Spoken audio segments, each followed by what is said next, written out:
കേരളത്തിലെ പ്രസിദ്ധവും പുരാതനവുമായ ശ്രീരാമക്ഷേത്രമാണ് തൃപ്രയാർ ക്ഷേത്രം.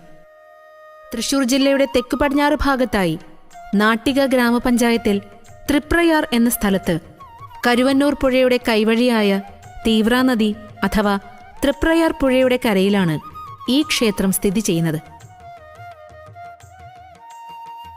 തൃശൂർ, എറണാകുളം ജില്ലകളിലെ പ്രസിദ്ധമായ 4 അമ്പലങ്ങളിലെ ആദ്യ ക്ഷേത്രമായ തൃപ്രയാർ ക്ഷേത്രം കൊച്ചിൻ ദേവസ്വം ബോർഡിന്റെ കീഴിലാണ് പ്രവർത്തിക്കുന്നത്.